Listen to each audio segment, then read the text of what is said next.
They still talk about that November in Red Creek. Not the way you'd expect, though. Not like those dime novels where heroes ride tall and villains fall clean. This story runs deeper than that. Messier, too. I'm Sheriff William Hartley. Was sheriff, I should say. Retired now, 5 years gone.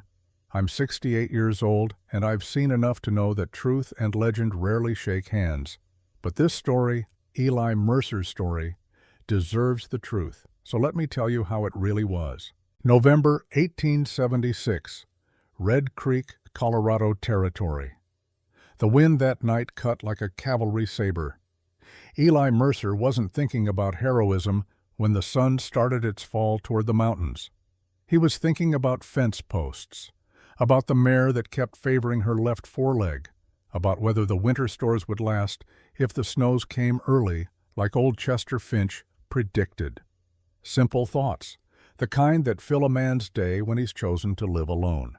The Mercer Ranch sat 20 miles east of Red Creek proper. 20 miles of nothing but rolling grassland and the occasional stand of cottonwood marking where water ran underground. No neighbors, no visitors, just Eli and the wind and the work that never quite finished. He'd bought the place cheap 12 years back. Nobody wanted land that far from town. Too isolated, they said.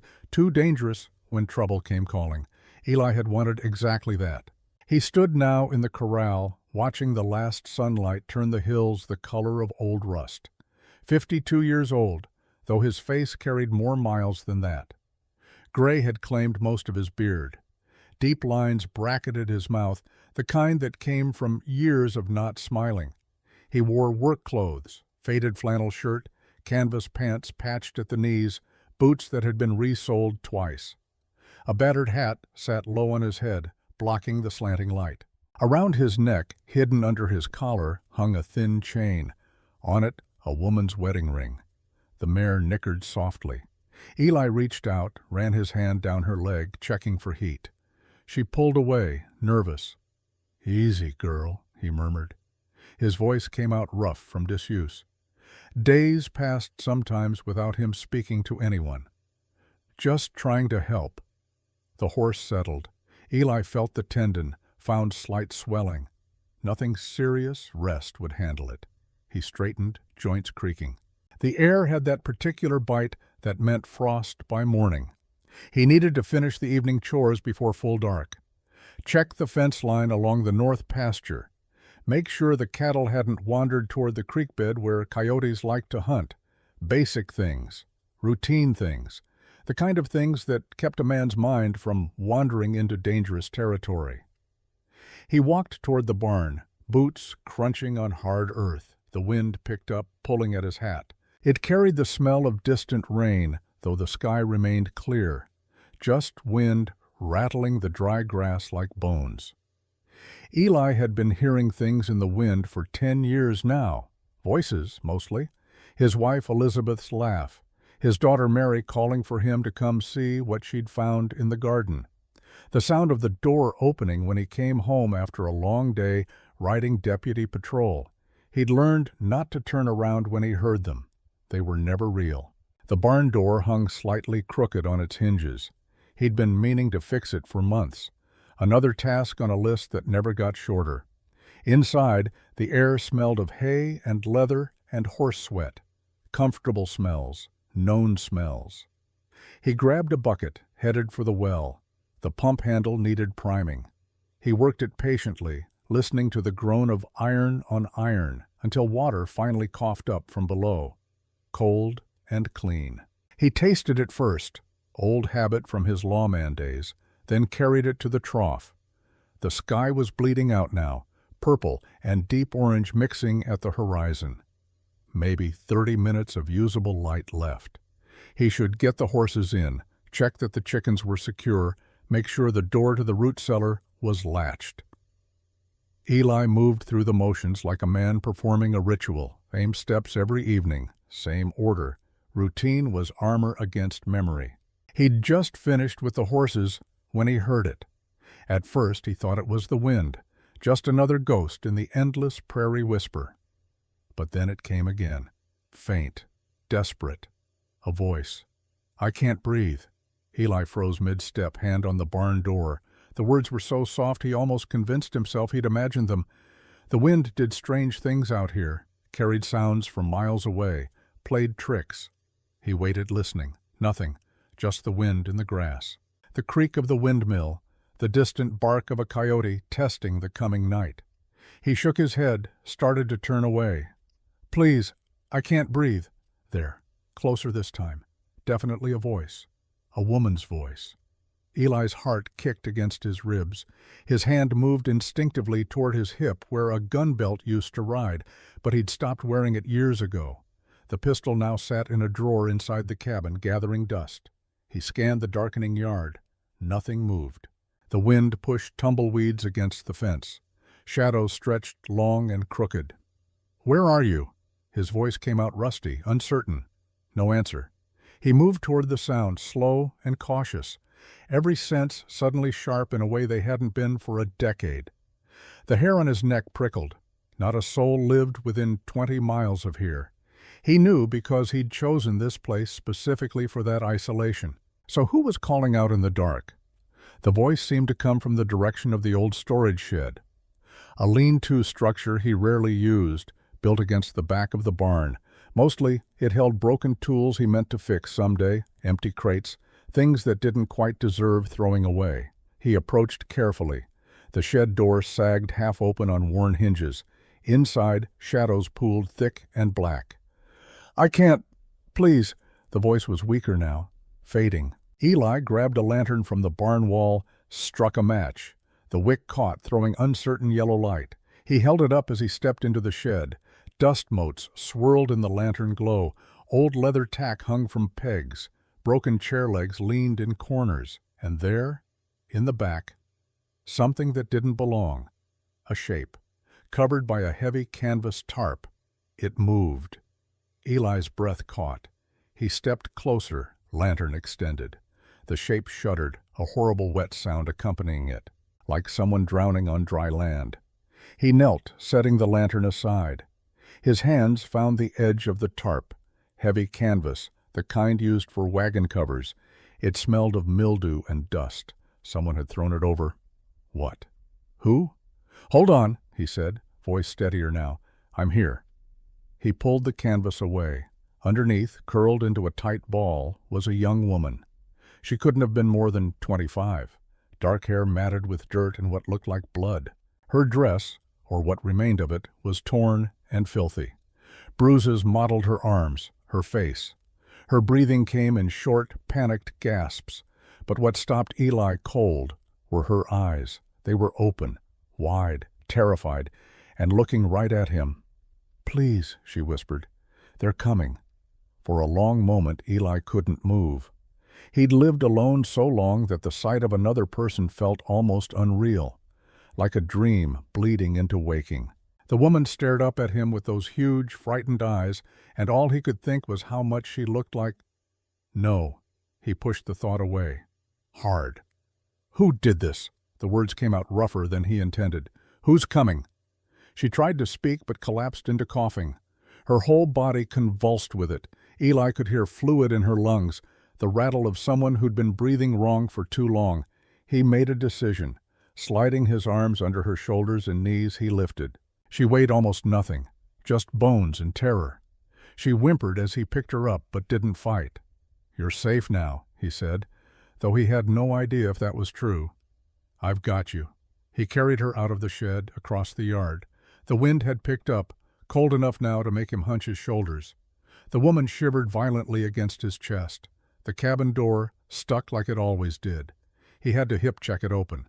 Inside, the main room was dark except for dying embers in the fireplace. He'd let it burn low, planning to bank it for the night. Now he kicked the door shut behind him and carried the woman to the rough cot against the far wall. His bed. The only bed. He laid her down as gently as he could.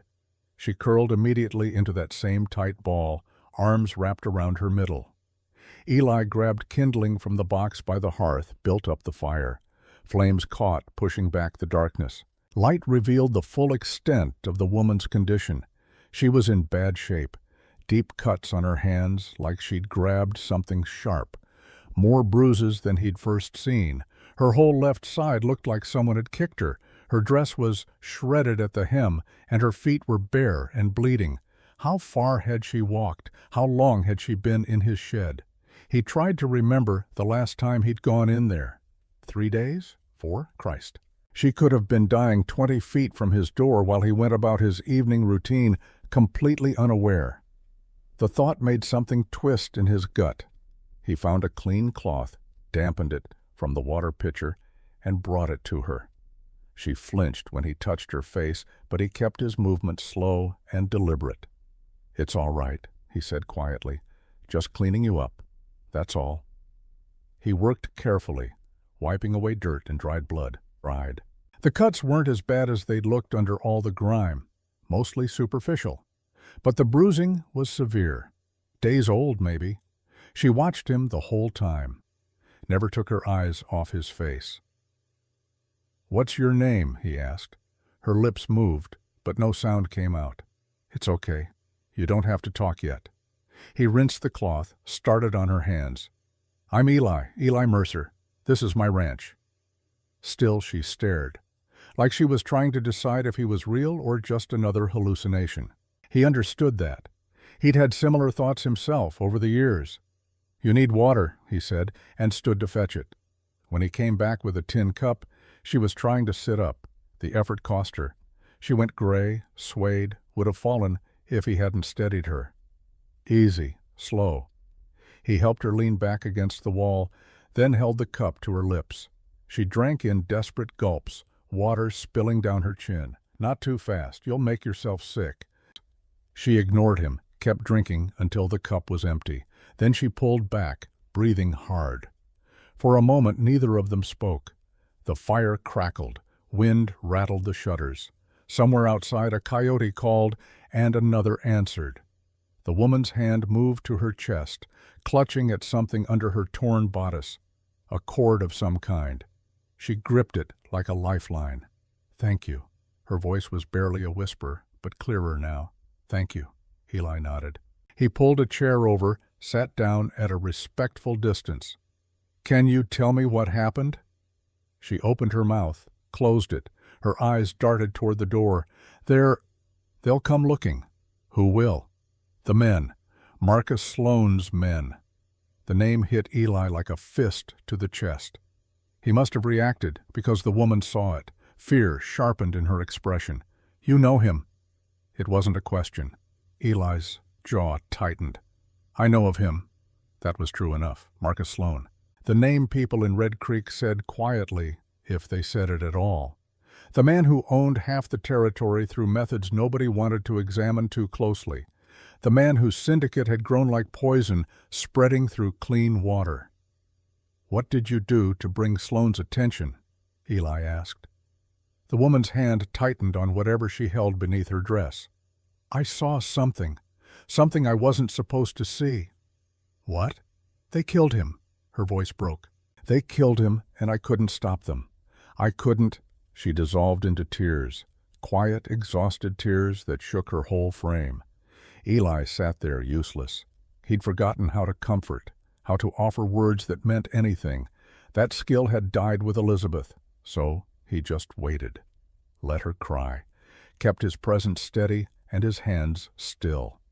Eventually she got control of herself, wiped her face with shaking fingers. "I'm sorry," she said. "Nothing to be sorry for. I shouldn't have come here. I've put you in danger." "Little late for that conversation." Eli gestured at her. "You're here. Question now is what we do about it." She looked at him with those enormous eyes. "You don't have to do anything. Just let me rest tonight. Tomorrow I'll go." "Go where?" "Town. Red Creek. I need to get to the sheriff. Tell him what I saw." Eli's expression didn't change, but something cold settled in his stomach. The sheriff. Yes, he has to know.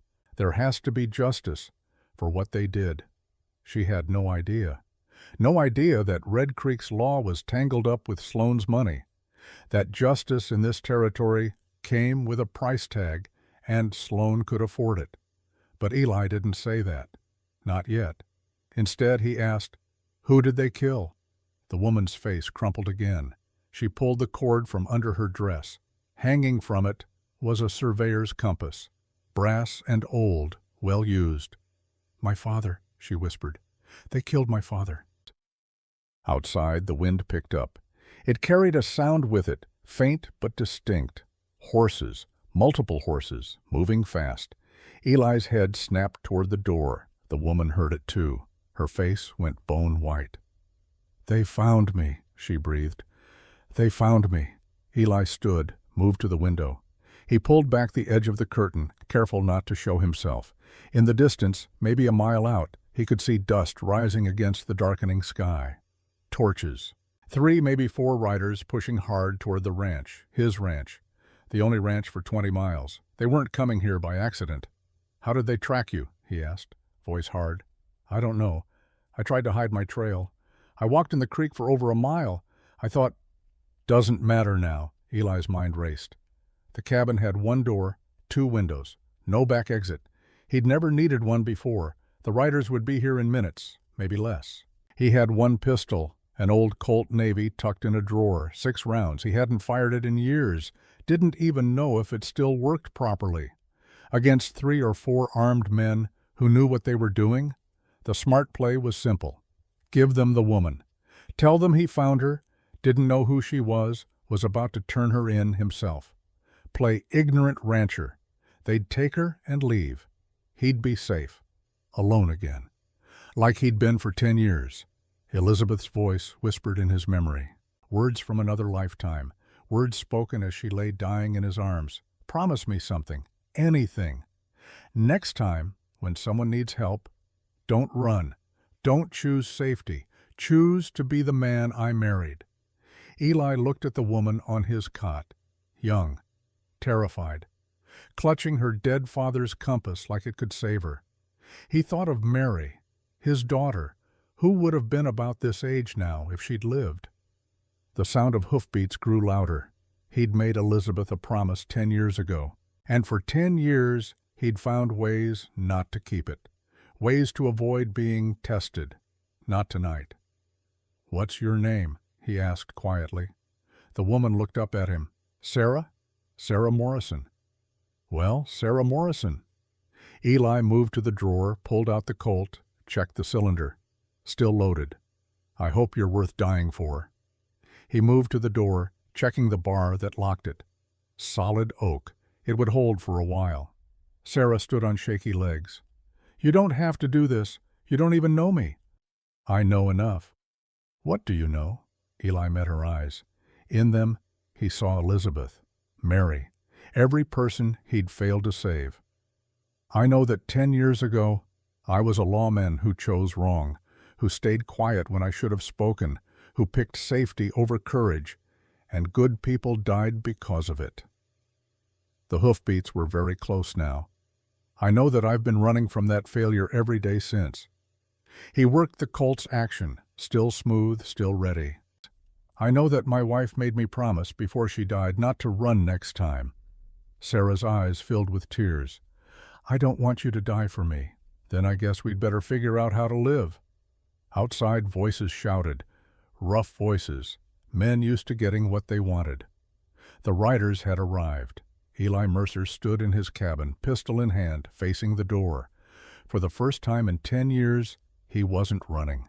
And, God help him, it felt like coming home. The riders stopped in the yard. Eli could hear them dismounting, boots hitting hard earth, leather creaking, the jingle of spurs. 4 men, maybe 5. Talking low among themselves, he stayed away from the window, pressed against the wall beside it. The Colt felt heavy in his hand, unfamiliar after so many years. Sarah stood frozen by the cot, one hand still clutching her father's compass. Her breathing came fast and shallow. "Get away from the door," Eli whispered. "Behind the table. If shooting starts, stay down." She moved, stumbling slightly. Found cover behind the rough-hewn table where Eli took his meals alone. It wouldn't stop a bullet, but it was something. Outside footsteps approached, slow, deliberate. Then a voice, loud enough to carry through the door. "Hello, the cabin!" Eli didn't answer. He watched Sarah's face in the firelight, saw recognition there, and terror. "We know you're in there, friend. We saw the smoke from your chimney. Fine evening for a conversation, don't you think?" The voice was smooth, educated, not what Eli expected from Sloane's men. He'd pictured rough cowboys, hired guns. This sounded like someone who'd read books. Still, Eli kept quiet. A pause, then different voice, rougher, irritated. "We ain't got time for games. We're looking for a woman, young, dark-haired. She's wanted for theft. You seen anyone like that?" Theft. So that's how they were playing it. Eli's jaw tightened. He glanced at Sarah. She shook her head frantically. Not theft. Murder witness. They were hunting her to keep her quiet. The educated voice came again. "My friend here lacks patience. Let me be clearer. The woman stole something valuable from Mr. Sloane. We've been tracking her for 2 days. Trail leads right to your property." Silence, waiting for response. When none came, the voice turned colder. "We can do this easy, friend, or we can do it hard. Your choice." Eli looked at the bar across his door. Solid oak, 2 inches thick. It would hold, for a while. He thought about his options. Talk to them, try to convince them. He knew nothing. But they'd seen the fresh tracks leading to his shed. Sarah's bare feet in the dust. They weren't stupid. Fight them. 4 against 1, maybe 5 against 1. The numbers weren't good. And if he killed Sloane's men, more would come. The syndicate didn't forgive, or give them Sarah. Let her face whatever they had planned. Save himself. That's what the old Eli would have done, the Eli who'd spent 10 years hiding from hard choices. He felt the weight of the ring beneath his shirt. Elizabeth's ring. Be brave for both of us. "There's nobody here but me," Eli called out, his voice steady. "You got bad information." Long pause. Then, unmistakable sound, a rifle being cocked. "That's disappointing," the educated voice said. "We'd hoped for cooperation." "Cooperation works both ways," Eli replied. "You're on my land. I'm asking politely. Ride on." A laugh, dark and humorless. "Your land. That's good. You know who really owns this land? Mr. Sloane. He owns everything for 50 miles. You're just borrowing it until he decides otherwise." Eli's finger tightened on the Colt's trigger. "The deed says different. Deeds are paper. Paper burns." Sarah made a small sound. Eli glanced back at her. In the firelight she looked young. Too young to be running from killers. Too young to have watched her father die. Mary's age. Would have been Mary's age. "Last chance, friend." The voice had lost its smooth edge. "Send out the girl. We'll leave you in peace. You've got my word." "The word of a man who won't show his face?" Eli moved slightly, trying to get an angle on the window without exposing himself. "That's worth about as much as your boss's claim to my land." Another pause. Longer this time. Then quietly, almost conversational, "Dutch, convince him." The window exploded inward. Glass and wood splinters filled the air. Eli ducked as a bullet punched through where his head had been, burying itself in the far wall. The boom of the rifle was still echoing when 2 more shots followed. Methodical, professional, searching fire, trying to flush him out or get lucky. Sarah screamed. Eli couldn't see if she was hit. He was already moving, dropping low, returning fire through the broken window. The Colt bucked in his hand. Once. Twice. Outside, someone cursed. Not hit, but close enough to make them scatter. Eli rolled away from the window, came up beside the table. Sarah crouched there, hands over her head, whole body shaking. No blood that he could see. "You hit?" She shook her head, couldn't speak. More gunfire from outside, deliberate now. They were shooting at the door, testing the bar. Heavy slugs thudded into oak. The door shook, but held. Eli counted shots. At least 3 rifles out there, maybe 4. They had ammunition to spare and knew how to use it. He had 4 rounds left in the Colt. The mathematics of the situation were simple and bad. "We can't stay here," he said to Sarah. Kept his voice calm, even though his heart hammered. "They'll burn us out or wait until we run out of ammunition." "Where can we go?" Her voice was tiny, lost. "Good question." The cabin had 1 door, 2 windows, all covered. The root cellar had an outside entrance, but they'd have to cross the main room to reach the trapdoor. Exposed, unless... Eli looked at the back wall. Behind the fireplace, hidden by a stack of crates, was a loose board. He'd discovered it years ago, meant to fix it, never had. Big enough for a person to squeeze through if they didn't mind splinters. It opened to the narrow space between his cabin and the old storage shed. Not much of an escape route, but better than nothing. "Listen to me." He grabbed Sarah's arm, made her look at him. "I'm going to cover you. You're going to run to that back wall, move those crates, find the loose board. Understand?" She stared at him. "What about you?" "I'll be right behind you." "You're lying." "Smart girl." "Probably," he admitted, "but you don't have a choice. Either you run, or we both die here. And if we both die, nobody tells your father's story. Nobody knows what you saw." That reached her. He could see it in her eyes, the shift from pure fear to something harder. Purpose. She nodded. Eli moved back to the window, fired twice more through the opening, heard one of the men shout. Not hit, but it would make them cautious. 2 rounds left. "Now!" he barked. Sarah ran. She was fast. He'd give her that. Crossed the room in seconds, hit the crates, started pulling them aside with desperate strength. Outside, someone must have seen movement through a gap in the shutters. More gunfire erupted. Bullets punched through the walls. The cabin was just rough planks, not meant to stop rifle fire. Eli fired his last 2 rounds, dropped the Colt, grabbed the rifle he kept above the door. Old Henry repeater, 15 rounds. He'd kept it oiled, even if he hadn't fired it in years. He worked the lever, sent bullets through both windows in a steady rhythm, making them keep their heads down. Buying seconds. Sarah had the crates moved. She was pulling at the board, but it wouldn't budge. It stuck. "Kick it." She did. Once, twice. The old wood splintered, gave way. Cold air rushed in through the gap. "Go!" Sarah squeezed through. Eli heard her hit the ground outside with a grunt. He grabbed what he could. Ammunition box, canteen, blanket.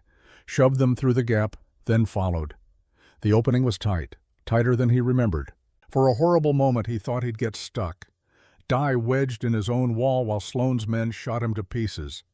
Then he was through, scraping skin off his shoulders, landing hard on frozen ground beside Sarah. "Run," he gasped. "The shed, go." They scrambled to their feet. The narrow alley between cabin and shed was dark as a mine shaft. Eli could barely see Sarah ahead of him, stumbling toward the far end. Behind them, shouts. The men had realized their quarry was escaping. Eli and Sarah burst out from between the buildings. The yard opened before them, silvered by starlight. Beyond it, darkness. The prairie, endless and empty. Their only chance. "The horses," Eli panted. "Barn." They ran. Eli's legs burned. When had he gotten old? 10 years ago he could have made this run without breathing hard. Now every step felt like pushing through mud. Sarah pulled ahead. Young legs, desperation. Gunfire cracked behind them. A bullet whined past Eli's ear, close enough to feel the heat. The barn loomed up. Sarah hit the door first, wrenched it open. Eli followed her into darkness that smelled of hay and horses. "Get the mare," he wheezed. "Brown one, second stall. Don't bother with a saddle." His own mount was already moving, sensing danger. Eli grabbed a bridle from the wall, got it on through pure muscle memory. His hands shook, but they remembered the work. Sarah struggled with the mare. The horse was skittish, dancing away. "Easy," Sarah whispered. "Please, easy." Outside, boot falls, running toward the barn. Eli swung onto his horse bareback, brought it alongside the mare, blocked her in. Sarah managed to slip the bridle on. "Can you ride?" he asked. "I can learn." No time for lessons. Eli grabbed her arm, hauled her up onto the mare's back. She grabbed the mane with both hands, terror and determination fighting for control of her face. The barn door filled with silhouettes, men backlit by the cabin's firelight. Eli didn't wait to see how many. He kicked his mount hard, sent it charging toward the door. The horse knew its business. It went from standstill to full gallop in 3 strides, 1,500 pounds of muscle and momentum. The men scattered. Eli burst through, the mare right behind him. He heard shouting, more gunfire. Something tugged at his sleeve. A bullet. Close. Then they were passed into open darkness, the prairie swallowing them whole. Behind, someone yelled orders. Eli recognized the educated voice, high and furious. After them! Don't let them reach town! But Eli wasn't heading for town. Not yet. He aimed for the creek bed 2 miles east. Rough ground, lots of cover, hard to track in darkness. Sarah clung to her horse, barely staying mounted. She had no riding experience, that was obvious. But she had grit. She didn't fall. They rode hard for 10 minutes. Then Eli slowed, listening. Pursuit. Definitely pursuit. But the riders were being cautious. Nobody wanted to break a horse's leg in a prairie dog hole in the dark. Good. That bought time. Eli guided them down into the creek bed. The water was low this time of year, just a trickle, but the banks were high, offering concealment. "We'll follow this east for a while," he said quietly. "Hide our tracks." Sarah nodded. She was breathing hard, shaking. Eli didn't blame her. He was shaking too. They moved through the creek, water splashing around the horses' hooves. Above, stars wheeled in their ancient patterns, indifferent to human struggles. After a half-mile, Eli found what he was looking for, a cut bank with an overhang, not much, but enough to hide them from casual search. He dismounted, helped Sarah down. She nearly collapsed. He caught her, supported her weight until she found her feet. "We'll rest here," he said. "Just for a few minutes. Let them pass us." Sarah nodded. She was crying, he realized, silent tears tracking through the dust on her face. "Hey." He didn't know what to say. Comfort had never been his strength. "Hey, you did good. You ran. You stayed on the horse. You did real good." "They're going to kill us." Her voice was flat. "They almost did already." "Almost doesn't count." My father probably said the same thing, right before they shot him. Eli had no answer for that. They stood in the darkness, listening to the night. Distant hoofbeats passed to the north, searching, but not close. Sarah sank down against the cut bank, pulled her knees to her chest. She was still shaking. Shock, probably. And cold. The temperature was dropping fast. Eli dug out the blanket he'd grabbed, wrapped it around her shoulders. "Thank you," she whispered, "for not giving me to them." "Don't thank me yet, we're not safe." "But you chose to help. You didn't have to." Eli looked at her, really looked at her for the first time since he'd pulled that canvas off her broken body. She had her father's eyes. He could see that now. Strong eyes, the kind that didn't quit, even when they should. "Yeah," he said quietly, "I did have to." They couldn't stay long, 10 minutes. Just enough to let the immediate search pass, to let the horses catch their breath. Eli used the time to think. Red Creek was 20 miles west. But if Sloan's men were hunting Sarah, they'd be watching the roads, watching the approaches to town. Going north meant mountains, rough country. They might lose pursuit, but they might also freeze or starve. South was open prairie, nowhere to hide. East led to what? Eli tried to remember. Other ranches, maybe 30 miles out. But would they help? Or would they turn Sarah over to save their own skins? He realized he was thinking like a lawman again, evaluating options, planning routes. Skills he'd buried for a decade, surfacing like they'd never left. "We need to keep moving," he said finally. "Put more distance between us and them." Sarah looked up at him. Even in the darkness, he could see the question in her face. "Where are we going?" "There's a way station," he said, "about 15 miles southeast, run by a preacher, man named Ashford. If anyone will help us, it's him." "Will he turn me in? Thomas Ashford?" Eli almost smiled. He'd sooner baptize the devil himself than turn away someone who needed sanctuary. Sarah stood, still wrapped in the blanket. "Then let's go." They mounted again. This time Sarah managed to get up on her own, though her movements were stiff with exhaustion. They rode through the night, slow and careful. Eli picked his way by starlight and memory. This country he knew, every rise and draw, every creek and dry wash. He'd patrolled it for 5 years as deputy. Before everything went to hell, Sarah rode in silence, clinging to her horse's mane. Sometimes she swayed, nearly fell, But she caught herself, kept going. Strong girl, like her father must have been. "Tell me about him," Eli said after an hour of quiet writing. "Your father." Sarah didn't answer right away. When she did, her voice was soft. Remembering. James Morrison. He was a surveyor. One of the best in the territory. Honest work, he always said. Measuring land, marking boundaries. Helping people know what was theirs. Good profession. He loved it. Loved being outside. Loved the precision of it. Numbers don't lie, he used to say. Unlike people. Eli heard the pain in her voice. When did they kill him? 3 days ago. She was quiet a moment. We were working together. He'd been teaching me surveying. Said I had an eye for it. We were out past the Elkhorn Valley, mapping some disputed property. Disputed by who? Rancher named Hollis. Good man. He hired my father because Sloan's syndicate claimed his land. Hollis had the original deed, but Sloan had a survey that showed different boundaries. My father was doing an independent verification. Eli's gut tightened. He could see where this was going. What did your father find? Fraud. The word came out hard. Sloan's survey was falsified. The boundaries had been redrawn to steal nearly 300 acres of prime grazing land. And that wasn't all. What else? Sarah's hand went to her chest, to something hidden there. My father kept notes. Everything he found. He discovered Sloan's been doing this for years. Dozens of ranches, hundreds of acres, all stolen through fake surveys and forged documents. Jesus. Eli felt cold that had nothing to do with the night air. That's worth killing for, Sarah finished. We didn't know they were watching us. My father was taking measurements. I was recording the numbers in his notebook. Then these men rode up. Her voice broke. Eli waited. They asked what we were doing. My father told them. Showed them the discrepancies. Thought he could reason with them. Explained that theft was theft, even when you dress it up in legal papers. What happened? They shot him. Sarah's voice was empty now, hollowed out by grief. Just like that. One of them pulled out a pistol and shot him in the chest.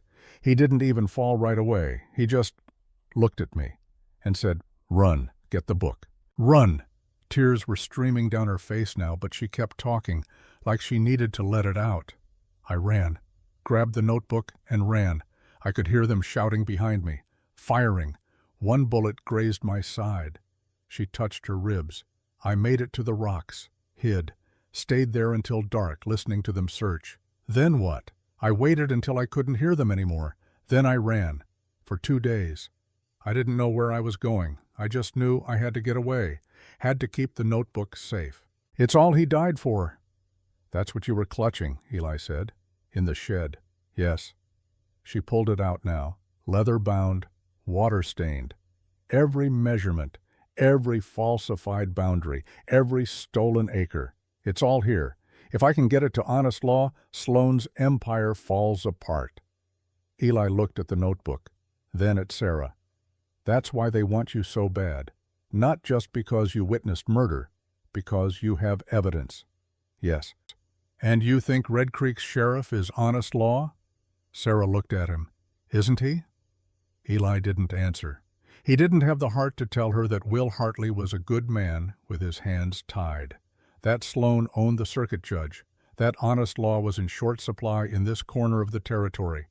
Instead, he said, "We'll figure it out. First thing is keeping you alive long enough to matter." They rode on. Dawn was still 2 hours away when Sarah spoke again. "Why did you help me?" Eli had been expecting the question, dreading it. "Because it was right," he said. "People die doing what's right. You don't know me. You don't owe me anything." "No," Eli agreed. "I don't." "Then why?" He was quiet a long moment. The rhythm of the horse's walk filled the silence. Stars above, cold and clear. "Because 10 years ago," he finally said, "I had a chance to do what was right, and I chose to do what was safe instead. People died because of that choice. Good people. Your family." He looked at her, surprised. "How did you—" "You said it, back at the cabin. You said you were a lawman who chose wrong." Sharp. She was sharp. Yeah, Eli said. My family. Sarah waited, not pushing, just listening. Eli found himself talking, for the first time in a decade, talking about it. I was deputy sheriff, Red Creek, back when it was smaller, rougher. There was a sheriff then, man named Brennan. Good man. Honest. He saw what was coming. Sloan's Syndicate. It wasn't called that then, just a few hard men starting to throw their weight around, intimidating ranchers, buying up property cheap when people got scared.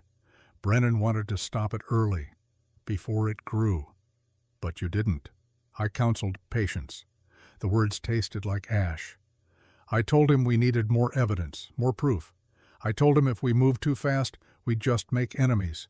Better to build a case, do it right. That sounds reasonable. It was cowardice dressed up as caution. Eli's voice hardened. Brennan knew it. I knew it. But he listened to me. He waited. What happened? They killed him. 2 months later. Made it look like a robbery, but everyone knew, and nobody said anything, because that's what fear does. It makes cowards of everyone. Sarah was quiet. And your family? Eli's throat tightened. This was the part he never talked about, never thought about if he could help it. But tonight, running through darkness with a stranger who needed him to be brave, he found he wanted to say it. Needed to, maybe. After Brennan died, I quit. Turned in my badge. Told myself I was keeping Elizabeth and Mary safe. If I wasn't a lawman anymore, the syndicate had no reason to come after me. He laughed. It sounded broken. I was wrong. They came anyway. Not because I was a threat, because I was a message to anyone else who might think about standing up. Eli. They broke into our house one night. I was out checking the property line, heard the shots, ran back, but I was too late. The memory rose up, vivid as yesterday. Elizabeth on the floor, blood spreading beneath her. Mary beside her, so small, so still. Elizabeth was still alive when I got there, just barely. She grabbed my hand, made me promise something. What? Promise me, Eli whispered, hearing her voice in his mind, clear as crystal. Next time, when someone needs help, don't run, don't choose safety, choose to be the man I married. She loved you. I loved her too. Wasn't enough to save her. You weren't there. You couldn't have. I could have acted months earlier. Could have supported Brennan. Could have stood up when it mattered. Instead, I hid, and she paid the price. Sarah was crying again. Not for herself this time, for him. I promised her, Eli said. Swore on her dying breath that next time I'd be brave. I'd act. I wouldn't run. And then you spent 10 years alone. Easier that way. If nobody needs help, I can't fail them. Until I showed up. Yeah, Eli looked at her. Until you showed up, asking if I'd help, and I realized I had a choice. Break my promise again, or keep it, finally. Sarah reached across the space between their horses, touched his arm. Thank you, she said, for keeping your promise. Don't thank me yet. We might both die before this is done. Maybe, but at least we'll die trying. That counts for something. Eli thought about Elizabeth, about Mary, about 10 years of running from ghosts. Yeah, he said, I guess it does. They reached Reverend Ashford's way station just as the eastern sky started to lighten. A simple building, more chapel than house. Cross on the roof, small bell tower. Smoke rose from the chimney. Someone was awake. Eli dismounted, helped Sarah down. She could barely stand. The ride had taken everything she had left. He supported her weight as they approached the door. Before he could knock, it opened. Reverend Thomas Ashford stood there, white hair wild from sleep, gentle eyes taking in their condition. Eli Mercer, he said softly. I wondered if I'd ever see you again. Reverend? And you've brought someone who needs help. Not a question. Ashford stepped aside. Come in, both of you. The interior was warm, simple. A few rough benches, an altar made from an old door. Ashford's personal quarters were attached to the back. Sarah collapsed onto a bench. Ashford brought water, blankets, moved with the quiet efficiency of someone who'd cared for desperate people before. How bad are you hurt, child? He asked Sarah. I'll live? That's not what I asked. Sarah pulled aside her torn dress, showed the bullet graze on her ribs, other bruises, cuts. Ashford's face tightened, but he just nodded, fetched medical supplies. While he worked, Eli stood watch at the window. Dawn was coming. With it, their pursuers would be able to track again. "How long can we stay?" he asked. "Long as you need." Ashford cleaned Sarah's wound with gentle hands. "Though I suspect you're in a hurry." "Men are hunting us." "Dangerous men?" "The worst kind." Ashford finished bandaging Sarah, then looked at Eli. Really looked at him. "It's good to see you choosing to help someone, Eli. Elizabeth would be proud." The words hit harder than Eli expected. He had to look away. "You presided at her funeral," he said quietly. "I did. And at Mary's. Hardest services I ever performed." "I never thanked you." "You don't need to thank me for burying your family." Ashford's voice was kind, but firm. "You need to forgive yourself for not being able to save them." "I don't think I can." "Then do the next best thing. Save someone else." Ashford gestured at Sarah, who had fallen into exhausted sleep on the bench. "She needs you, Eli. Needs you to be the man you were, the lawman who cared about justice. That man got people killed. No, fear got people killed. Silence got people killed. That man tried to do right. He just didn't try hard enough, soon enough." Eli looked at the Reverend. "You always this hard on people who come to you for sanctuary? Only the ones I care about?" Ashford smiled. "And only when they need to hear it." They were quiet a moment. Outside, morning birds were starting to sing. "Do you believe in redemption?" Eli asked. "I'm a preacher. It's my whole job." "Even for someone who failed as badly as I did?" "Especially for them." Ashford put a hand on Eli's shoulder. "Your wife's promise wasn't for her benefit, Eli. It was for yours. So you could live again. So you could be the man you're meant to be." "I don't know if I can." "You already are. You saved that girl. You're protecting her. You're standing up to evil men. That's who you are. You just forgot for a while." Eli felt something crack inside him, something that had been frozen solid for 10 years. "They're going to keep coming," he said. "Sloane's men. They'll track us here. Let them come. The door of sanctuary is always open, even to sinners. They'll burn this place down. Buildings can be rebuilt. Souls can't." Eli looked at the Reverend. Saw the certainty in his eyes, the absolute faith. He wondered what that felt like, to be so sure. "We'll leave at sunrise," he said. "Can't put you at more risk." "Where will you go?" "Red Creek. It's our only play. Get Sarah to the sheriff. Hope he's still the man I remember." "Will Hartley is a good man, but his hands are tied." "I know, but he's got a telegraph. We can wire the territorial marshal. Get honest law involved." Ashford nodded slowly. "It's a long shot." "It's the only shot we have." Sarah stirred on the bench, opened her eyes. "I heard," she said. "We'll go to Red Creek. Get the notebook to the authorities." "You should rest longer," Ashford said. "We don't have time." Sarah sat up, wincing. "They're close. I can feel it." She was right. Eli could feel it too. That prickling on his neck, the sense of walls closing in. They had maybe an hour, maybe less. "Can you ride?" he asked Sarah. "I can do what I have to do." That would have to be enough. Ashford packed them food, water, clean bandages. He worked quickly, asking no questions. When he was done, he stood before them. "Before you go, let me give you both a blessing." Eli wanted to refuse. He hadn't prayed in 10 years, didn't think God was listening anymore, but he bowed his head anyway. "Lord," Ashford said, "watch over these two. Guide them through the darkness. Give them strength when they falter, courage when they're afraid. And if the worst should come, grant them peace." "Amen." "Amen," Sarah whispered.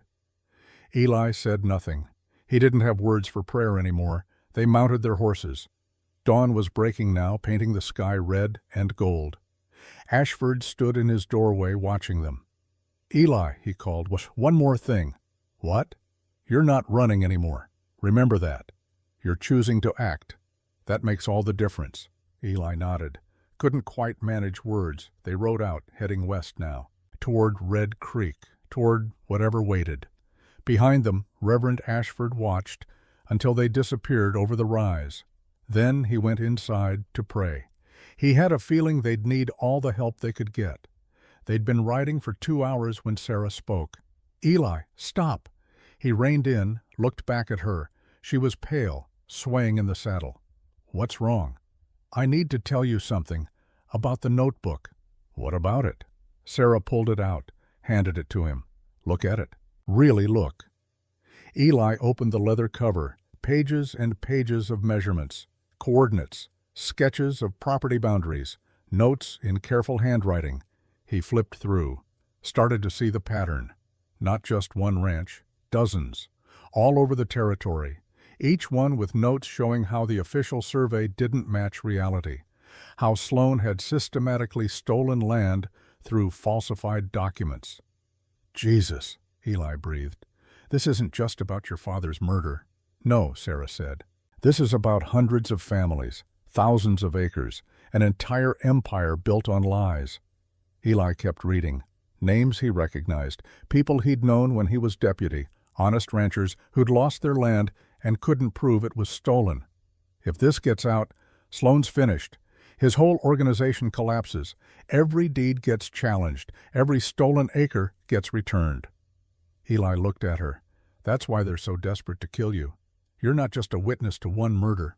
You're a threat to everything Sloan's built." "Yes. And you were going to take this to Red Creek's sheriff, who might be in Sloan's pocket." "Do you think he is?" Eli considered. Will Hartley. He'd known Will when they were both young deputies. Honest man, tried to be fair. But the years changed people. And Sloan had deep pockets. "I don't know," he admitted. "But we don't have a choice. We can't run forever. We have to try." Sarah nodded, tucked the notebook back against her chest. They rode on. The sun climbed higher. The day warmed. Behind them, somewhere, men were hunting. But ahead, maybe, was justice. Or death. Eli touched the ring under his shirt. "I'm trying, Elizabeth. I'm finally trying." The wind carried no answer, just the endless whisper of grass and sky. They rode toward Red Creek, toward their last slim chance. They saw the dust cloud around noon. Eli had been watching for it, knew it would come. 3 riders, maybe 4, pushing hard from the northeast. Sloan's men, relentless. "How far to Red Creek?" Sarah asked. Her voice was steady, but Eli heard the exhaustion underneath. 15 miles, maybe 16. "Can we make it before they catch us?" Eli studied the terrain ahead. Open prairie for the next 5 miles. No cover, no place to hide or make a stand. After that, the land broke up. Rocky country, draws and washes. The approach to Red Creek threaded through rough territory. "Not in open ground," he said, "but if we can reach the canyon country, we've got a chance." Sarah looked at the dust cloud. Closer now. Maybe an hour behind them. Then we'd better ride. They pushed the horses hard. Not a full gallop that would kill the animals inside an hour, but a steady, ground-eating lope that ate up miles. The sun beat down. Eli's shirt stuck to his back with sweat. Sarah rode grimly beside him, face set with determination. She'd surprised him. Most city folk would have given up by now, would have broken down, demanded rest, complained about the hardship. Sarah just rode. When she hurt, she didn't show it. When she was scared, she pushed through. James Morrison had raised a daughter worth being proud of. They reached the canyon country with maybe 40 minutes to spare. The land changed here. What had been rolling prairie turned suddenly rough. Red rock thrust up from the earth like broken bones. Arroyos cut deep channels where spring floods had carved the soil. Juniper and scrub pine clung to impossible slopes. Beautiful country. Deadly country. Eli knew it well, had chased outlaws through these canyons when he was deputy, had learned which paths led through and which led to dead ends. That knowledge might be the only thing keeping them alive. "Stay close," he told Sarah. "Don't let your horse pick the route. Some of these trails go nowhere." She nodded, too tired to speak. Eli guided them into a narrow canyon. Walls rose 50 feet on either side, close enough that he could have touched both with his arms spread. The floor was littered with rocks that had calved off the cliffs over the years. Their horses picked their way carefully. One wrong step could mean a broken leg. And out here, a lame horse was a death sentence. The canyon twisted like a snake. Eli followed it by memory and instinct. Left fork here, right fork there. The sun disappeared behind the canyon walls, leaving them in cool shadow. After 20 minutes of careful riding, the canyon opened into a broader space, a natural bowl surrounded by cliffs. In the center, a small seep provided water year-round. Grass grew thick around it. Eli reined in, listening. Behind them, echoing off the canyon walls, hoofbeats. Their pursuers had followed them in. "We can't stay here," Sarah said, reading his expression. "No, but we can make them work for it." Eli studied the terrain. The bowl had 3 exits, the way they'd come in, a narrow defile to the west that eventually led to Red Creek, and a third path, almost invisible unless you knew where to look, that climbed the eastern wall, a smuggler's trail. Eli had discovered it years ago, chasing a horse thief. Steep, dangerous, but it led to the top of the mesa. From there, you could see for miles. "Can you handle a climb?" he asked Sarah. She looked at the eastern trail. Barely more than a crack in the rock face. Her face went pale. "Do I have a choice?" "Not really." "Then I can handle it." They dismounted, led the horses to the base of the trail. Eli went first, coaxing his mount up the narrow path. The horse balked, eyes rolling white. "Come on, old friend," Eli murmured. "You've done harder than this." The horse followed, reluctant but trusting. Sarah came behind, pulling the mare. The animal fought her every step. Too young, too green for this kind of work. They were halfway up when Eli heard voices below. The pursuers had reached the bowl. "Keep moving," he whispered to Sarah. "Quiet as you can." They climbed. The path was barely wide enough for a man, let alone a horse. To their right, a sheer drop. 40 feet of nothing, then rocks that would break bones like kindling. Eli didn't look down, just focused on the next step. And the next. Sarah's breath came in ragged gasps behind him, but she kept climbing. Below, the voices grew clearer. "3 ways out," someone said. Educated voice, the one from last night. "Split up, find their tracks." "What if they're still here?" Different voice, rougher. "Hiding? Then you'll find them, and you'll kill them. Sloan wants this finished." Eli reached the top of the mesa, pulled his horse up onto solid ground, then turned to help Sarah. She was struggling. The mare had decided halfway up that this was insane. The animal had planted its feet, refused to move. Sarah pulled, pleaded. The mare just trembled, too terrified to go forward or back. Below, someone shouted, "Got tracks here, fresh ones, heading east." They'd been spotted. Eli moved fast, climbed back down to Sarah, grabbed the mare's bridle.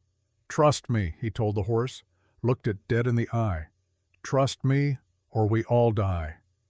Something in his voice got through. The mare took a step, then another. They climbed together.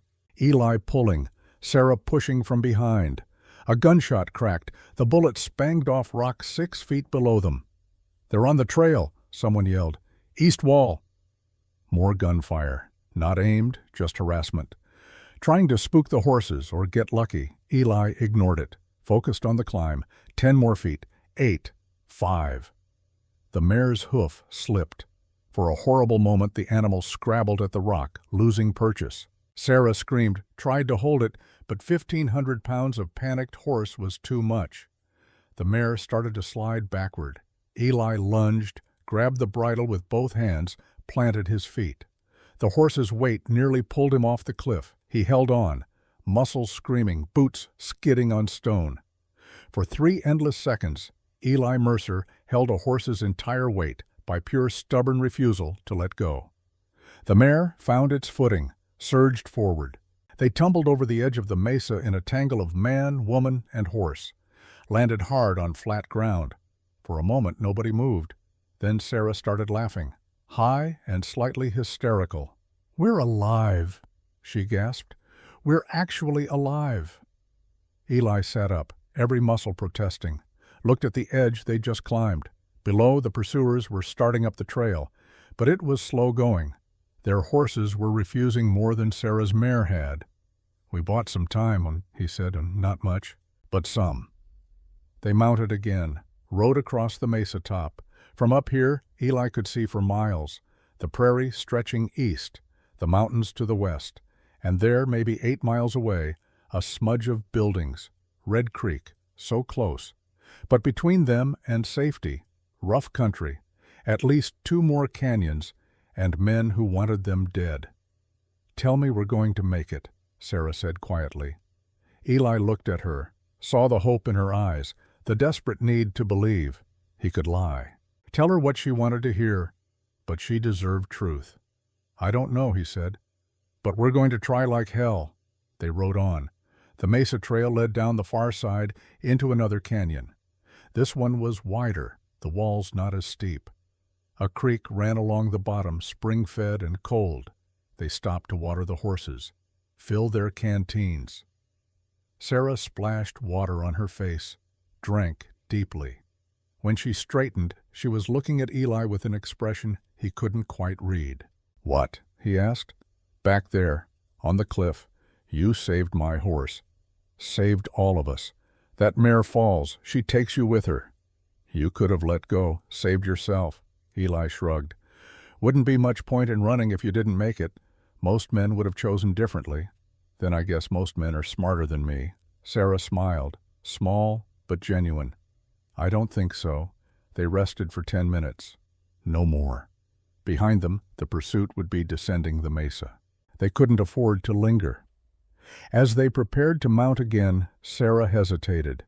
"Eli, can I ask you something?" "Depends on the question." "Last night you said you were a deputy, that you failed to act when you should have." Eli's jaw tightened. "Yeah." "What happened, exactly?" He looked at her, saw not just curiosity, but need. She'd told him her story, her father's death. She wanted to understand his. Fair enough. "It was 10 years ago," he began. "Red Creek was smaller then. Rougher. The sheriff was a man named Brennan.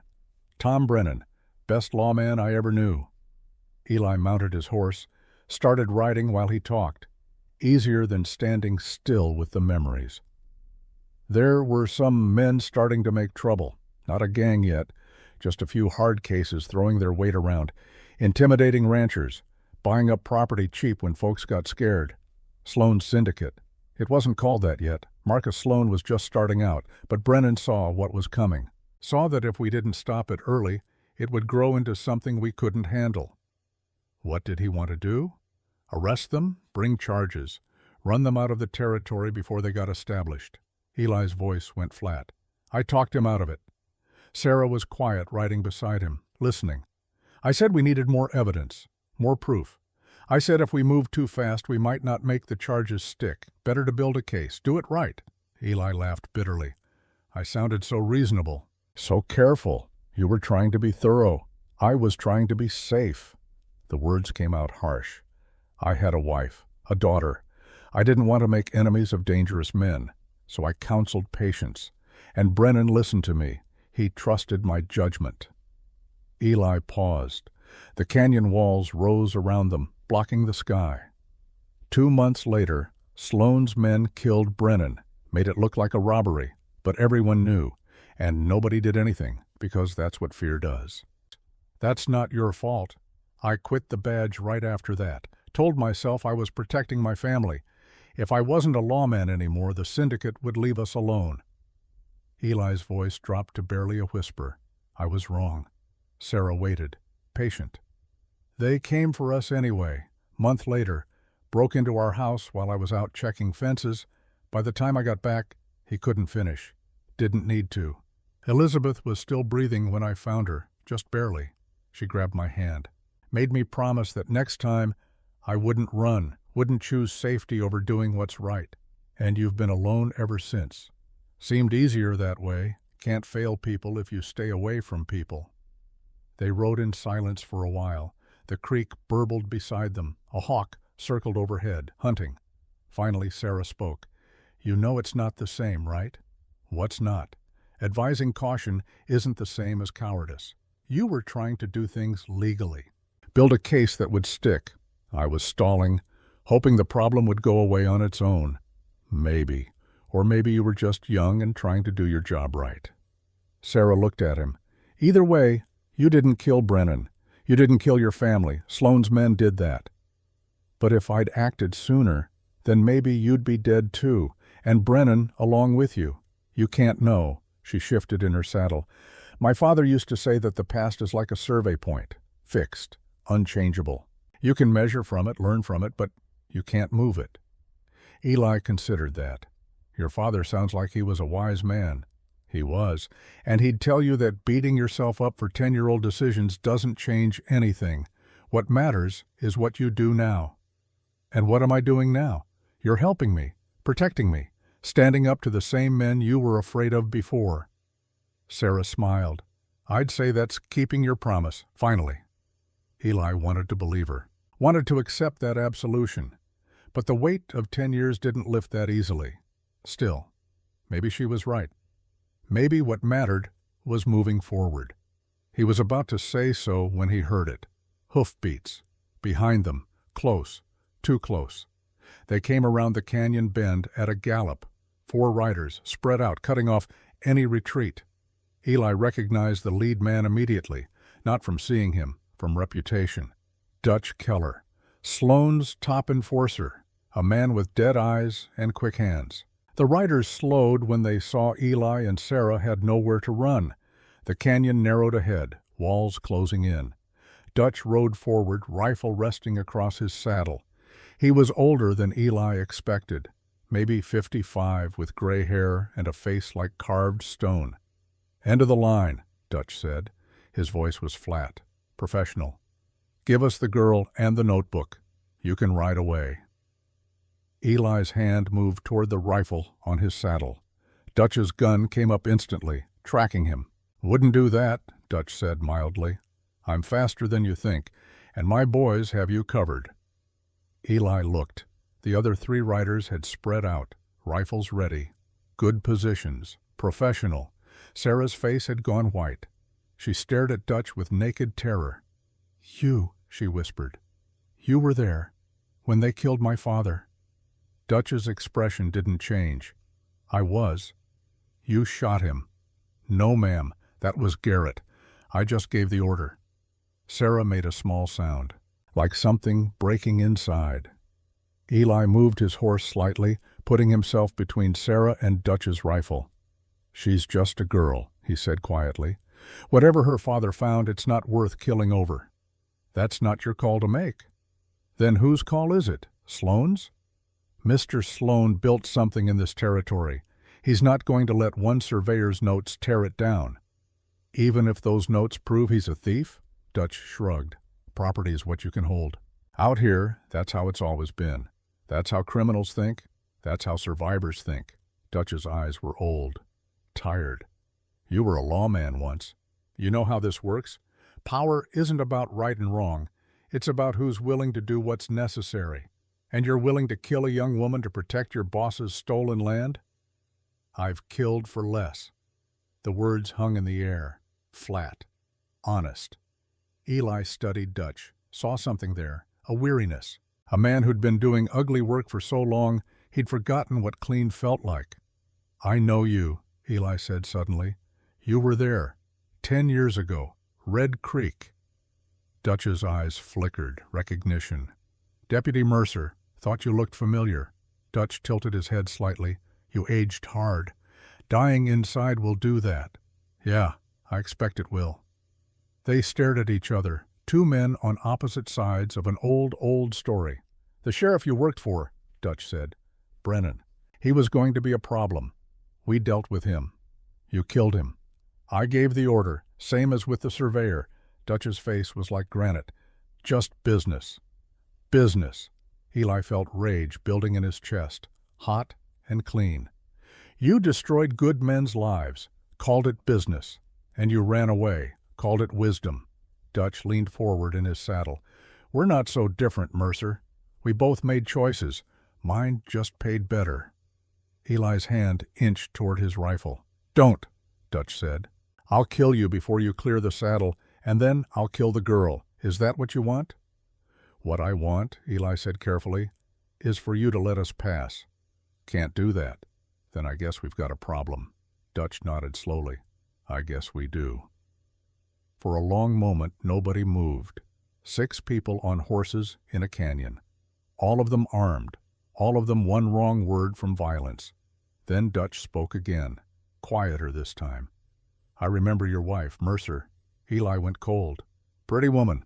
Dark hair, tried to bargain with us, offered us money if we'd leave, didn't have much to offer." Dutch's voice was distant, remembering. "She fought hard, made it difficult. But orders are orders." Something inside Eli snapped. He didn't think, didn't plan, just moved. His hand went for the rifle, drew it clear, started to bring it up. Dutch was faster. The enforcer's rifle cracked. The bullet took Eli high on the left shoulder, spinning him in the saddle. Eli fired back, missed. His shoulders screamed. Sarah screamed too, actually screamed. Then she did something Eli never expected. She kicked her mare forward, straight at Dutch. The horse, already spooked by gunfire, went from standstill to full charge in a heartbeat. 1,500 pounds of terrified animal bearing down on Dutch's mount. Dutch tried to turn, too slow. The horses collided. Both men went down. Eli hit hard, his wounded shoulder exploding with pain. Dutch rolled, came up with his rifle. Sarah was still mounted. She grabbed Eli's rifle from where it fell, swung it like a club, caught Dutch across the face. The enforcer went down. Out cold, the other 3 riders were moving now, bringing their guns to bear. Sarah fired. Didn't aim, just pulled the trigger. The shot went wild, but it made the riders hesitate. That second of hesitation saved them. Sarah jumped down, grabbed Eli's good arm, hauled him to his feet with strength born of desperation. "Run!" she shouted. They ran, left the horses, just ran on foot into the narrow section of canyon ahead. Behind them, gunfire erupted. Bullets whined off the rocks. But the canyon walls were close here, the angle bad for shooting. They scrambled over rocks, through the creek, splashing and stumbling. Eli's shoulder bled freely. He could feel warmth running down his arm, but the pain helped, kept him focused. Sarah led the way, moving with the desperate speed of prey running from predators. The canyon twisted. They followed it blind, hoping for an exit, hoping for anything. Behind them, pursuit. Men on foot now, slower but relentless. The canyon opened suddenly into another bowl, this one larger, with high walls on all sides, no exit, dead end. They'd run straight into a trap. Sarah looked around wildly. No, there has to be... There, Eli pointed. On the far wall, maybe 30 feet up, a crack in the rock, wide enough to hide in. Maybe. "Can you climb?" he asked. Sarah looked at the wall, at his bleeding shoulder, at the canyon entrance where their pursuers would emerge any second. "Can you?" "Have to." They started climbing. Eli used his right arm, his legs, let the left arm hang useless. Every pull sent fire through his shoulder, but he climbed. Sarah climbed beside him, faster, more agile. She reached the crack first, wedged herself in, then reached down to help Eli. He was 10 feet from safety when the first pursuer emerged into the bowl. The man saw them, raised his rifle. Eli lunged, grabbed the edge of the crack with his good hand. Sarah pulled. He tumbled into the narrow space just as the bullet sparked off rock where he'd been. They pressed themselves into the crack. Barely room for both. The rock pressed close on all sides. Below, the 3 men gathered, looking up. "We got them," one said. "Trapped like rats. Dutch is going to be pissed we let them get this far. Dutch got knocked cold by a girl. I don't think he's got room to talk." They laughed. Ugly sound. Then footsteps. Someone else entering the bowl. Dutch's voice, thick with pain and rage. "Where are they?" "Up there, in that crack." Dutch looked up. Even from 30 feet away, Eli could see his face, bruised, bleeding, furious. "Get them down." "How? It's 30 feet straight up. I don't care if you have to grow wings. Get them down, now." The men looked at each other. Then one started climbing.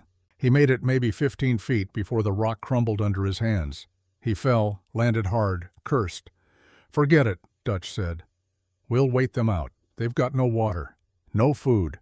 By tomorrow they'll beg to come down." He looked up at Eli and Sarah. "Hear that, Mercer? You just bought yourself one more day of life. Make the most of it."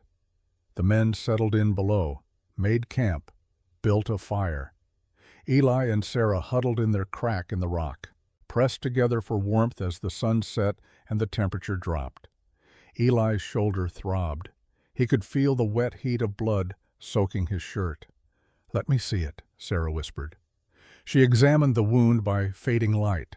The bullet had gone through. Clean wound, but deep. She tore strips from her already ragged dress, bandaged it as best she could. "You should have let me go," she said quietly. "Saved yourself. Not how this works. You're going to die because of me, maybe. But I'll die doing what's right. That's more than I've managed in 10 years. Sarah was quiet a moment. "Your wife, what Dutch said—" "Don't." Eli's voice was harder than he meant it. "Don't talk about that. I'm sorry." They sat in silence. Below, the fire crackled. Dutch and his men talked quietly, making plans. Full dark came. Stars appeared, cold and distant. Eli felt consciousness starting to slip, blood loss and exhaustion dragging him down. "Eli," Sarah's voice was urgent. "Stay awake. Trying. Tell me about her, your daughter." "Why?" "Because if you fall asleep, you might not wake up. So talk to me. Tell me about Mary." Eli's throat tightened. He hadn't said her name aloud in years. "She was 7, he heard himself say. "Had her mother's eyes, loved horses, wanted to be a writer when she grew up. What else? She used to make me tea, from weeds she'd pick in the garden. Tasted awful, but I drank every cup. Made her so happy." Sarah held his good hand. "She sounds wonderful." She was. They both were. Eli's voice cracked. "And Dutch's men killed them because I was too afraid to stand up when it mattered." "That's not—" "It is." The words came out harder now, clearer. "I let Brennan face them alone. I quit when I should have fought. I chose safety over justice. And Elizabeth and Mary paid for my cowardice." Sarah was quiet then. "Is that why you're helping me? To make up for them? Maybe? I don't know anymore." Eli looked at her. "Does it matter? I suppose not. Either way, you're here. That's what counts." Below, Dutch stood, looked up at their hiding place. "Get some sleep, Mercer," he called. "Tomorrow we finish this." Eli didn't answer, just held Sarah's hand in the dark and tried to stay conscious, tried to stay alive. One more day, that's all he needed, one more day to keep his promise. Morning came cold and gray. Eli woke with Sarah's hand still in his.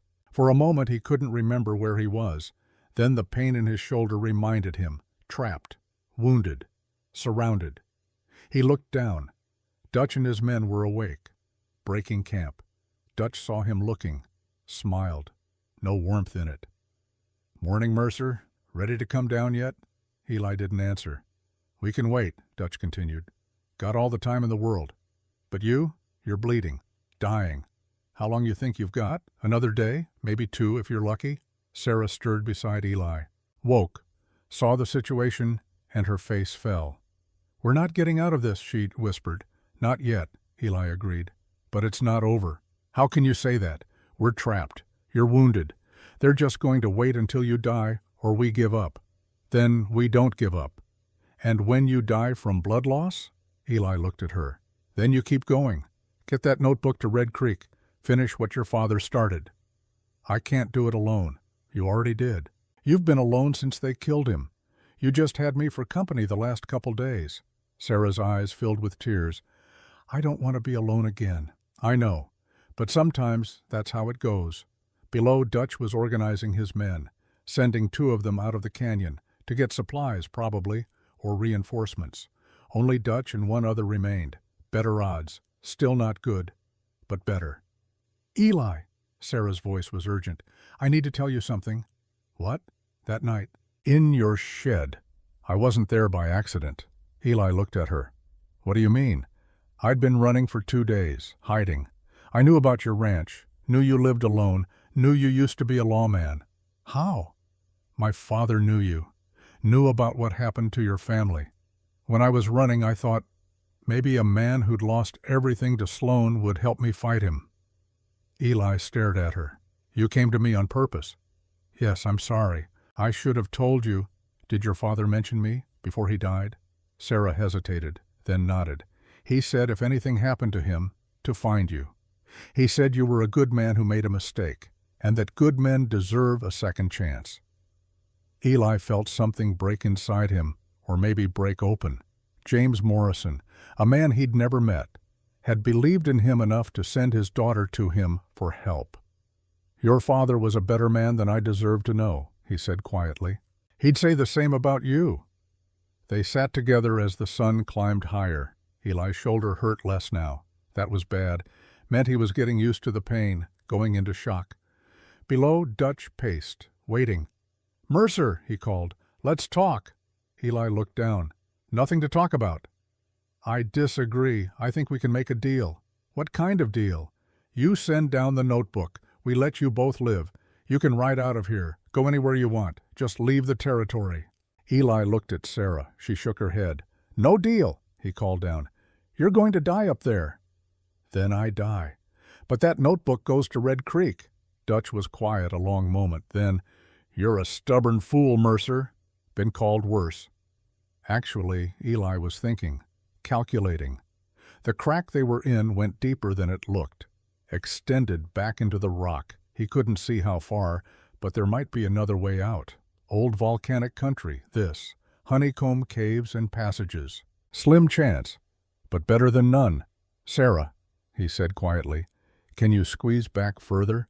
See if this goes anywhere? She looked at the narrow passage behind them. It's going to be tight. I know, but it's a chance. Sarah nodded, started working her way back into the crack. She disappeared into darkness. For 5 minutes, Eli heard nothing, just the sound of his own breathing and the men talking below. Then she was back, excited. It opens up, she whispered. There's a chamber back there, and I can feel air moving. There might be another exit. Hope flared in Eli's chest. Can I fit? Maybe, if you're willing to scrape some skin off. I've got skin to spare. Below, Dutch was getting impatient. Last chance, Mercer. Send down the book or we start shooting. We might not hit you, but we'll sure as hell make you uncomfortable. Do what you have to, Eli called. Then, quieter to Sarah, go, I'll follow. She squeezed back into the passage. Eli took one last look at the bowl below, saw Dutch's face, angry, determined, a man who'd killed on orders his whole life, who'd stopped asking if those orders were right, a man who, in another life, Eli could have become. He followed Sarah into darkness. The passage was tight, tighter than anything Eli had ever experienced. He had to exhale completely just to fit. Even then, rock pressed on all sides. He couldn't lift his arms, could barely breathe. The wounded shoulder scraped against stone. He bit back a scream. Inch by inch, he worked forward, or was it backward? In the complete darkness, direction lost meaning. Just forward, always forward. Sarah's voice came from ahead. Almost there. Keep coming. Eli pushed. The passage was getting tighter, or maybe he was getting bigger, swelling with panic at the enclosed space. For a horrible moment, he stuck. Couldn't move forward, couldn't move back. Just wedged in solid rock, with darkness pressing down and air running out. Eli, Sarah's voice, frightened. Eli, keep moving. I'm stuck. No, you're not. Exhale. Make yourself smaller. He tried. Pushed out every bit of air. His vision started to gray. And he moved, just an inch. But an inch was enough. He scraped forward. The passage opened slightly, then more. Then suddenly he was tumbling forward into open space. He landed on smooth stone. Sarah's hands on him, steadying him. You made it, she breathed. You actually made it. Eli lay there, gasping. His shoulder was bleeding again. He could feel it, but they were through. Light filtered in from somewhere. Not much, but enough to see by. They were in a small chamber, natural formation, carved by ancient water. And yes, air was moving, a breeze from somewhere. Sarah found the source, a crack in the far wall, narrow but passable. They squeezed through, found themselves on a ledge, outside the canyon, looking down at the prairie from 100 feet up. To the west, maybe 6 miles away, Red Creek. So close. "Can you climb down?" Sarah asked. Eli looked at the cliff face. Rough rock, handholds, possible. "Can you?" he countered. "I got us this far." Fair point. They started down. It was slow going. Eli's shoulder made it nearly impossible, but Sarah helped him find holds, tested rock before he trusted his weight to it. 20 minutes of careful descent. They were 10 feet from the bottom when Eli's boot slipped. He fell, hit hard, rolled. Came to rest at the base of the cliff. For a moment he couldn't move, just lay there, staring at the sky. Sarah was beside him instantly. "Eli, are you—" "I'm fine." He sat up. Everything hurt. Just graceless. She laughed, slightly hysterical. "We're alive. We got out." "Yeah." Eli stood, swayed. "We got out." They had no horses, no supplies. Just themselves and the notebook and 6 miles between them and Red Creek. But they were alive, and Dutch was still in that canyon, waiting for them to come down. "He's going to figure out we're gone," Sarah said. "Come after us." "I know, but we've got a head start." "Can you walk 6 miles?" Eli looked at Red Creek in the distance, thought of Elizabeth's promise, of Mary's smile, of James Morrison trusting him with his daughter's life. "I can walk 100 if I have to," he said. They started walking. The sun climbed higher. Eli's shadow stretched long behind him. He was going to Red Creek, finally. Going to finish what he started 10 years too late. Going to keep his promise. Or die trying. They reached Red Creek just past noon. Eli was barely conscious. Blood loss and exhaustion had taken their toll. He walked because stopping meant dying. Simple as that. Sarah supported him, her arm around his waist, his good arm across her shoulders. 2 people moving as one. The town appeared like a mirage. Dusty Main Street, false front buildings, a few people going about their day. Normal, peaceful. It felt like another world. A woman sweeping her porch saw them first. Her broom clattered to the ground. She called out to someone inside. Within seconds, people were emerging from buildings, staring. Eli supposed they made quite a sight. Blood-soaked, filthy, stumbling like they'd crossed hell itself. They had, near enough. "Sheriff?" Eli managed. His voice came out as a croak. "Need the sheriff." A man pointed down the street. "Office is that way. You need a doctor. Sheriff first." They walked. Each step was a small victory over gravity and pain. The sheriff's office was a squat building near the center of town. Barred windows, heavy door, a sign that read, "William Hartley, Sheriff. Will. Good man." Last time Eli had seen him, they'd both been young deputies under Brennan. Seemed like a lifetime ago. Was a lifetime ago. Sarah pushed the door open. They stumbled inside. A man stood from behind a desk. Tall, lean, maybe 48. Graying hair. Weathered face. Eyes that had seen things but hadn't lost their kindness. He took one look at them and moved fast. "Christ almighty!" He grabbed Eli before he could fall. "Get him to the cot." Strong hands. Steady. Eli found himself being lowered onto a rough cot against the wall. The same kind he'd rested on 1,000 times when he wore a badge. "Will," he managed. "Will Hartley." The sheriff leaned down, looking at his face. Recognition dawned slowly. "Eli? Eli Mercer?" "In the flesh. What's left of it. I heard you'd gone hermit. Didn't think I'd ever—" Will shook his head. "What the hell happened to you?" "Long story. This is Sarah Morrison. Her father was James Morrison, the surveyor." Will's expression changed. "Morrison. He was found dead 3 days ago. Murder. I know. Sarah stepped forward. Her voice was steady despite everything. I saw it happen. I'm a witness, and I have evidence. She pulled out the notebook, handed it to Will. The sheriff opened it, started reading. His face went pale, then hard. Sweet Jesus, he breathed. This is everything, Sarah said. Every fraudulent survey, every stolen acre, every forged document. My father died documenting Sloane's crimes. Will looked up at them. You know what this means? If this gets out, Sloane's finished, Eli said. That's why he sent men to kill her, to destroy the evidence. And you protected her. Tried to. Will studied Eli, really looked at him. You're bleeding bad, friend. Let me get the doctor. No time. Dutch Keller is coming. Maybe an hour behind us, maybe less. At the name, Will's jaw tightened. Dutch is hunting you? Has been for 2 days. Then we need to get you both out of town. Hide you until— No, Eli struggled to sit up. No more running. I'm done running. Eli, you're in no shape to fight. Don't need to fight. Just need to hold long enough for you to wire the territorial marshal. Get that notebook to Honest Law. Will was quiet a moment, then nodded slowly. You've changed. Had to. Made a promise 10 years ago. Time I kept it. Sarah touched Eli's good shoulder. You've kept it already. You saved me. You got the notebook here. You've done enough. Eli looked at her, saw James Morrison's eyes, Elizabeth's determination, Mary's hope. Not yet, he said quietly. Not quite yet. Will sent a deputy to the telegraph office.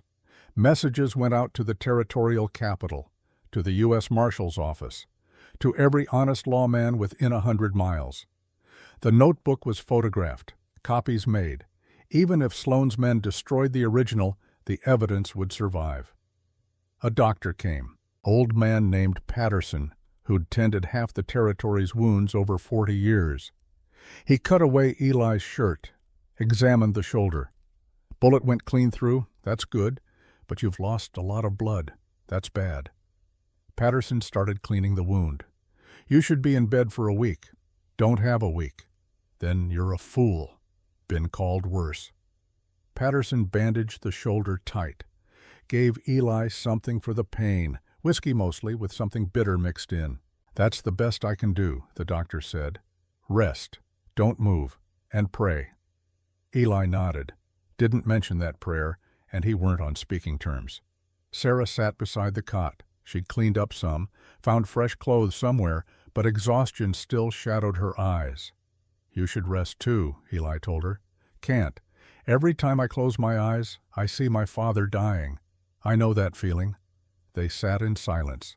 Outside, the town went about its business, but there was tension in the air. Word had spread. Sloane's enforcer was coming. People were taking sides. Some quietly left town.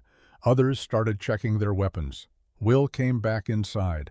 Telegraph went through. Marshal's office is sending 2 men. Should be here by tomorrow. Tomorrow's too late, Eli said.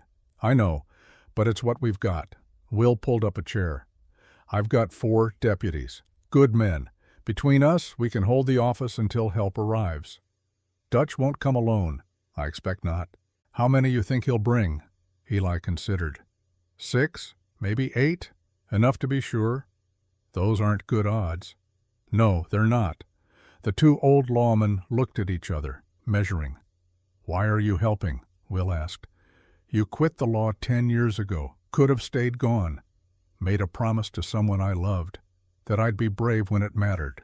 Elizabeth. Eli nodded. You remember her? I remember. Good woman. She deserved better than what happened. Yeah, she did. Eli touched the ring under his shirt. So did Mary. I'm sorry, Eli. Sorry I wasn't there. Sorry I couldn't help. You were young. We all were. We didn't know what we were facing. And now? Now I know exactly what I'm facing, and I'm not backing down. Will smiled, sad but genuine. She'd be proud of you. I hope so. Outside, a commotion. Voices raised. Will moved to the window, looked out. His face went hard. They're here. Dutch Keller rode down the main street with 7 men behind him, 8 total, professional, armed. They stopped in front of the sheriff's office. Dutch dismounted slowly. His face was bruised from where Sarah had hit him. It made him look even more dangerous. "Sheriff Hartley," he called. "We need to talk." Will stepped out onto the boardwalk, alone, unarmed except for the pistol on his hip. "Dutch, heard you were coming." "Where are they?" "Who?" "Don't play games." "Mercer and the Morrison girl. They came here. I want them." "Why?" "The girl's wanted for theft. Mercer's interfering with lawful business." "That's a lie," Will said calmly. "The girl's a witness to murder, and Mercer's protecting her. That's not interfering. That's heroic." Dutch's eyes narrowed. "You're making a mistake, Sheriff." "No, the mistake was made 10 years ago when good men stayed silent. I'm not making it again. Mr. Sloan owns this town. Mr. Sloan's a thief and a murderer, and his empire just came crashing down." Dutch went very still. "What did you say?" "The notebook. James Morrison's evidence. It's been copied and sent to the territorial marshal. Even if you kill everyone in this town, the evidence survives. Sloan's finished." For a long moment, Dutch didn't move. Then he laughed, low and bitter. "You stupid, noble fool. You think law matters out here? You think paperwork and telegraph messages change anything?" He gestured at his men. "This is what matters. Power, force, the will to use it. Then I guess we'll see which is stronger, law or force." Dutch's hand moved toward his gun. "I wouldn't," Will said quietly. "You draw, you die. Maybe you take me with you. But my deputies have rifles on you right now. You make a move, they'll cut you down." Dutch looked around, saw rifles in the windows. "Men positioned." He smiled, no humor in it. "This isn't over. No, it's not, but it's getting close." Dutch remounted. "We'll be back. Tonight. And we'll burn this whole town down if we have to. Then I guess we'll see you tonight." The enforcers rode out. Slow, deliberate. Will watched them go, then turned back inside. Eli was standing, barely, using the wall for support. "You shouldn't be up," Will said. "Heard all of it. You just made an enemy of the most dangerous man in the territory."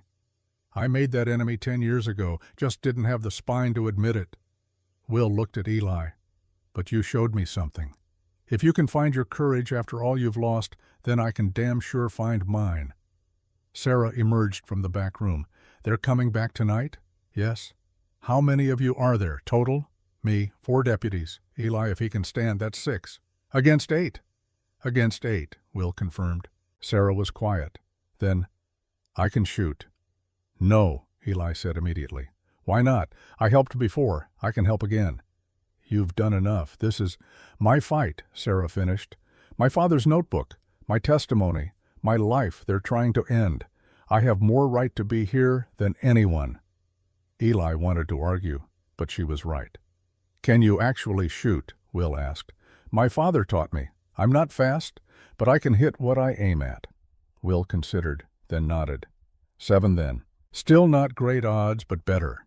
They spent the afternoon preparing, barricaded the windows, stocked ammunition, set up fields of fire. Word spread through town. Some folks came to help, others locked their doors and waited. Anna Chen, who ran the boarding house, brought food. "Figured you'd be too busy to eat." A young deputy named Hoskins checked his rifle nervously, first real fight of his career, probably. As the sun started to set, they gathered in the office. 7 people, ready to make a stand. Will looked at them. "I won't lie, this is going to be bad. Dutch doesn't do things halfway. Some of us might not see morning." Nobody spoke. "But what we're doing matters. That notebook represents justice for hundreds of families, truth against power. That's worth fighting for." Still silence. Then Eli spoke. 10 years ago, I ran from this fight. Let good men die alone. I'm not running anymore." "I never ran," Sarah said quietly. "My father didn't raise a coward."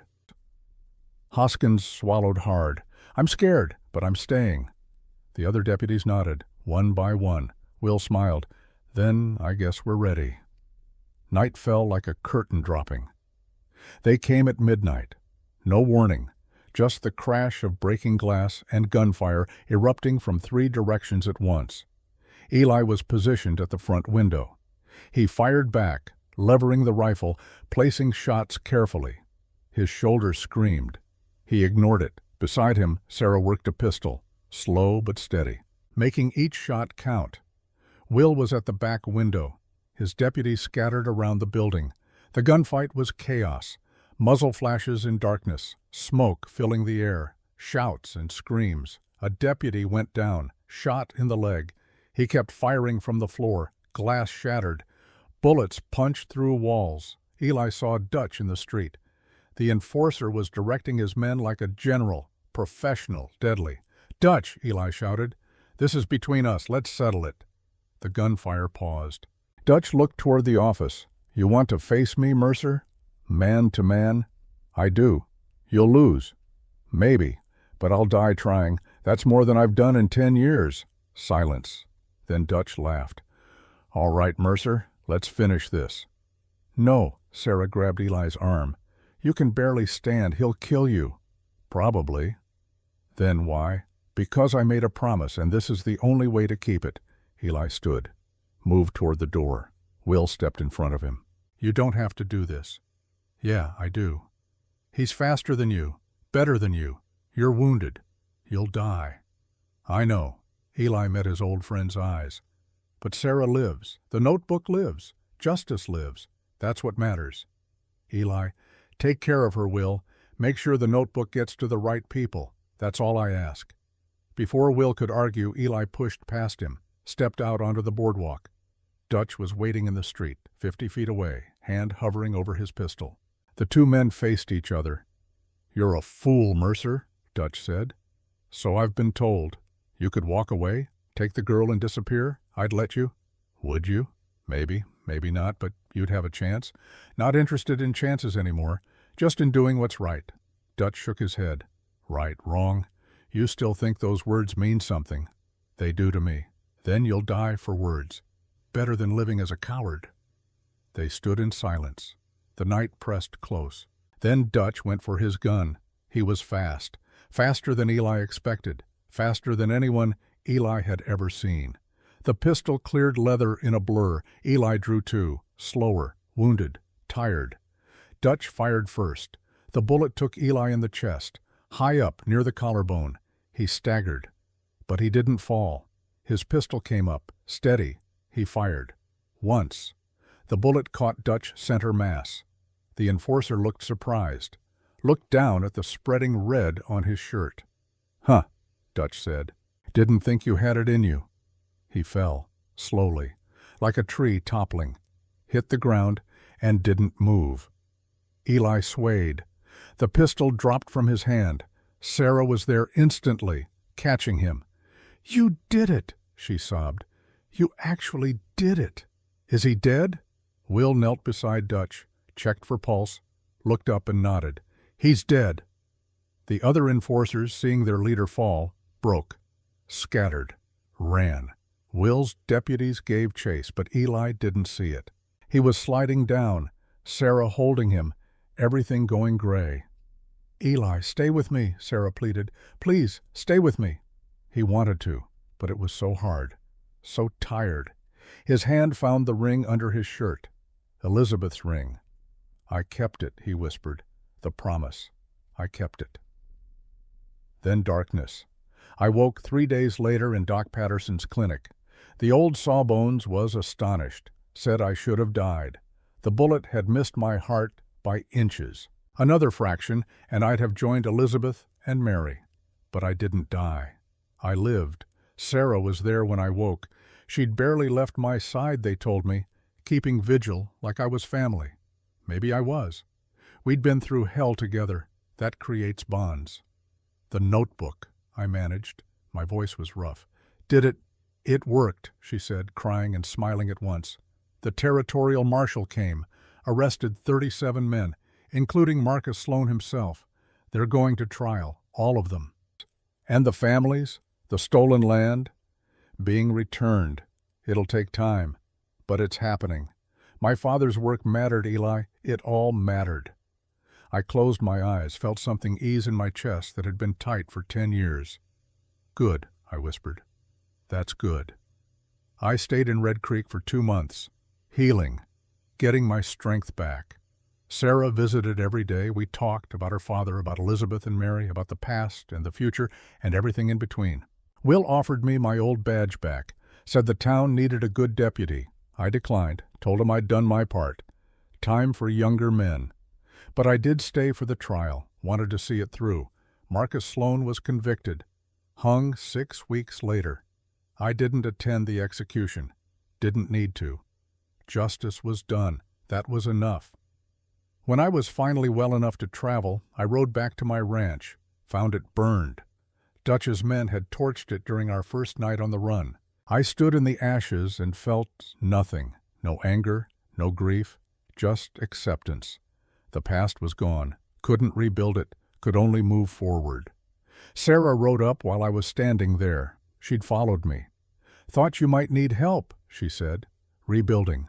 I looked at her, this young woman who'd lost everything but refused to quit. "I'd like that," I said.